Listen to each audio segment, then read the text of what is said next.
Que faire après une rupture amoureuse? C'est ce qu'on va voir tout au long de cette vidéo. Salut à toi, ici Suzanne Kwedi. J'espère que tu vas bien et que ta semaine commence bien. Eh bien, tout au long de la vie d'un être humain, d'un homme, d'une femme, je pense que la rupture amoureuse fait partie des défis, des expériences que on vivra. Voilà, que ce soit tôt, que ce soit tard, on le vivra. Et très souvent, quand cela arrive aux autres, voilà, on est désolé, on est triste. On ne prend pas très souvent la pleine mesure de la douleur qui peut être celle des autres que quand on la vit nous-mêmes. Et bien, quand cela arrive très souvent, c'est difficile à gérer. C'est vraiment difficile à gérer. Et je vais partager avec vous quelques points que j'ai compris, les erreurs que moi-même j'ai commises quand voilà, j'ai traversé voilà, la rupture de mes fiançailles. En fait, lorsque ça dépend hein, si c'est l'autre personne qui a rompu ou alors si c'est toi qui subis la relation. Mais très souvent, quand c'est toi qui subis la rupture, et que tu as essayé, tu as, c'est-à-dire mis en œuvre tous les stratagèmes, tous les moyens, tu as fait intervenir moult personnes, les tantes, les amis, les parents, les pères spirituels, pour ceux qui sont chrétiens, et que ça n'a pas marché, c'est très difficile de gérer cette rupture amoureuse.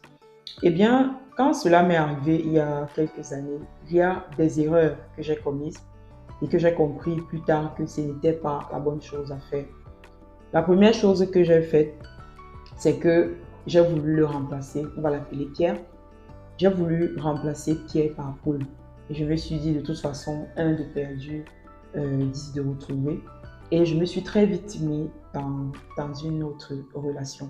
Je n'avais pas pris le temps de terminer avec la relation précédente avec Pierre et je me suis directement mis avec Paul. Il suffisait que, du moins lors de la toute première dispute, le tout premier accrochage, c'était déjà terminé et je me mettais déjà à galoper avec Paul, avec Pierre, avec Jean et autres. Et ça, c'est l'une des erreurs que j'ai commises. La deuxième chose, c'est d'essayer d'oublier Pierre, certainement, en se mettant avec Paul. Mais une autre manière peut-être de se venger. Et ça, c'est aussi une autre erreur que très souvent, nous, on commet, que voilà, on fait comme ça, on se dit de toute façon, voilà, je vais me mettre avec son ami, je vais me mettre avec quelqu'un de plus bien, et puis voilà, je vais me venger. De toute façon, il va se rendre compte de ce qu'il a perdu et autres. Et on se met donc comme ça de relation en relation. Et une autre chose, bien entendu, qui est le corollaire de la deuxième, c'est que je n'avais pas pris le temps de guérir des précédentes relations. Je n'avais pas pris le temps de guérir des blessures qu'avait engendré cette rupture amoureuse. Et donc, quand j'ai quitté Pierre pour aller avec Paul, je répétais les mêmes erreurs. Je n'étais même pas consciente des erreurs que je répétais. Je répétais les mêmes erreurs, je répétais les mêmes scénarios, le même système de pensée, le même caractère, les mêmes défauts. Et j'allais comme ça progressivement d'une relation à une autre et je ne prenais pas le temps de guérir. Et ça, ce sont les erreurs que très souvent nous faisons quand nous sommes victimes de ruptures amoureuses. Il y a des points que j'ai appris avec le temps quand j'ai décidé de m'asseoir et de regarder les choses telles qu'elles étaient, pas telles que j'aurais aimé qu'elles soient, que j'ai apprises et que je vais partager avec vous. La première chose, c'est que il a fallu un moment que j'accepte de le laisser partir, que j'accepte que cette correspondance est terminée, que cette relation est terminée et que le monde que je m'étais fait, le rêve que je m'étais fait autour de cette relation, n'est plus. Il va falloir l'accepter. Ça, c'est l'un des points pour moi vers la guérison, vers la restauration totale. C'est de laisser partir cette relation, de laisser partir toutes les attentes, tous les rêves qui étaient derrière cette relation, d'accepter que cette relation est terminée.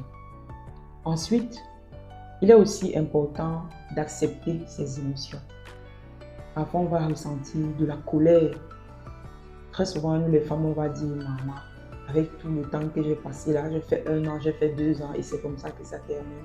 avec tout ce que j'ai fait pour lui, avec tous les sacrifices que j'ai fait pour lui, c'est comme ça que ça finit.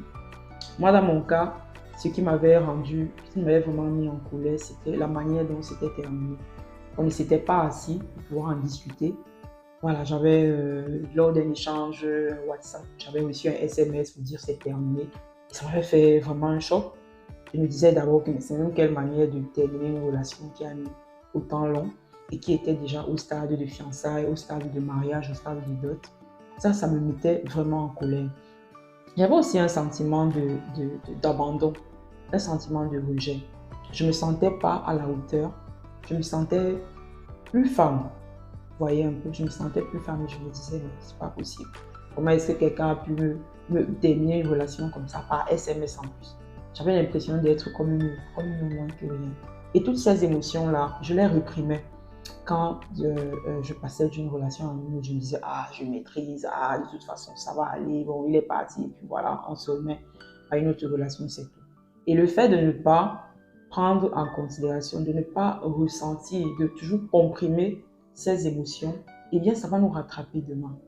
Donc, il est important d'accepter ces émotions, de les recevoir, de les ressentir, de les extérioriser, d'en parler, peut-être même d'écrire, parce que c'était l'une des choses que j'avais aussi fait d'écrire, et de pouvoir les nommer, de pouvoir les dire, de ressentir cette colère-là, sans, voilà, de ressentir ce regret, de ressentir ce rejet, ce sentiment d'abandon, de le ressentir, de ne pas le comprimer. Une autre chose, c'est aussi euh, d'accepter de se remettre en question, d'accepter sa part de responsabilité. Parfois, on dit non, ce n'était pas 50-50, c'était 30-70. Peu importe le pourcentage que tu vas te donner pour avoir une sensation de bon, au moins, je n'ai pas perdu au change. Mais il est important de prendre, d'accepter sa part de responsabilité. Est-ce mon caractère? Est-ce ma manière de gérer la relation? Est-ce ma manière de considérer l'autre? Est-ce cet art, ces défauts? Est-ce ces reproches qu'il me faisait tout le temps et que je n'ai pas pris en compte? Il y a tout de même quelque part au fond de nous une part de responsabilité que si nous nous asseyons et si nous nous acceptons de nous remettre en question, eh bien nous allons pouvoir les mettre en avant et pouvoir travailler dessus. Une autre chose, c'est d'accepter de pardonner. Ça, c'est le plus difficile, mais j'ai compris avec le temps que pardonner à l'autre qui nous a quittés, à l'autre qui nous a fait mal, à l'autre qui nous a trahis, en fait, le pardon, c'est pour nous-mêmes. Le pardon, c'est pour pouvoir retrouver cette paix dont nous avons besoin pour aller de l'avant. Il est important d'accepter de pardonner, de se pardonner à soi-même, de pardonner à l'autre pour pouvoir installer ce climat, cet environnement à l'intérieur de nous propice à cette restauration véritable, cette restauration manifeste. Alors, il est aussi important par la suite de décider de ce que nous voulons pour la prochaine relation et surtout ce que nous ne voulons pas pour la prochaine relation. Bien entendu, il y va de notre importance, de la qualité de cette restauration, de prendre en compte tous ces éléments que j'ai cités tout à l'heure, de vraiment prendre cette décision-là de manière intentionnelle et de vraiment travailler, être acteur, actrice de ces choses-là que nous attendons de l'autre et d'être capable de donner cette chose-là à l'autre et de vraiment identifier ce qu'on veut et ce qu'on ne voudrait pas pour les prochaines relations. Et puis, c'est de décider de notre nouvelle vie, de notre nouveau lifestyle. Et pourquoi pas, pendant ces moments-là, de réchauffer ces projets, ces dossiers qu'on a mis de côté, parce qu'on était en train de lover, parce qu'on était en train d'aimer, parce qu'on avait peut-être pris, voilà, on était vraiment à fond dans la relation. Et il y a un certain nombre de choses, de projets qu'on a mis de côté. Pourquoi ne pas les réchauffer? Et cet abonnement à la salle de sport, pourquoi ne pas y aller? Ce dossier, ce livre, voilà, cette décoration intérieure qu'on voulait faire de notre intérieur, parce qu'on se disait qu'on va aller s'installer avec l'idée, tout ça. Ouais, donc pourquoi ne pas réchauffer ces relations-là?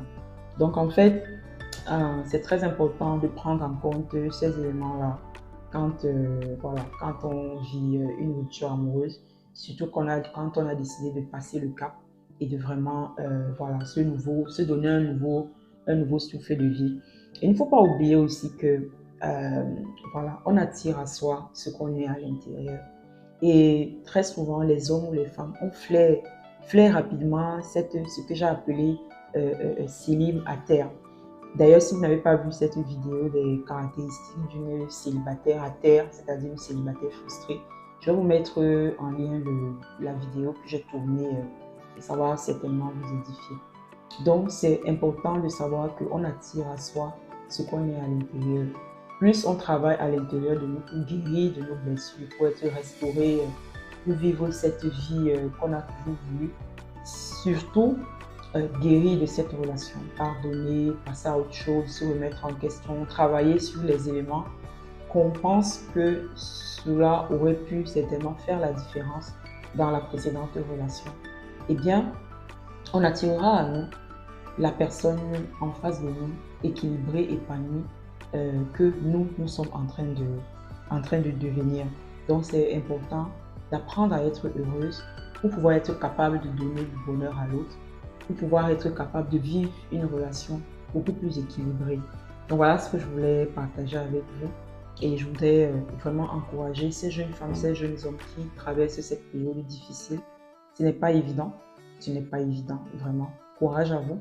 J'aimerais vous encourager à travers cette vidéo de considérer ces points qui vont vous aider à passer à autre chose, qui vont vous aider à vous redonner un nouveau souffle de vie, une nouvelle vie, un nouveau lifestyle, et de vous préparer activement à ce que la prochaine relation soit la meilleure, la prochaine relation soit équilibrée. C'est vrai, on n'est pas à l'abri d'une autre rupture amoureuse, mais au moins, l'idée ici derrière cette vidéo, c'est de la vivre de la manière la plus optimiste, la plus positive possible, la plus consciente possible, pour faire de son mieux en tout cas, que la prochaine relation soit la meilleure. Voilà. N'hésitez pas à partager cette vidéo si vous avez aimé, si vous avez appris quelque chose, partagez-la. Abonnez-vous, puis voilà, laissez un commentaire. Et c'est ensemble que nous allons grandir et nous développer. À très bientôt pour une prochaine vidéo.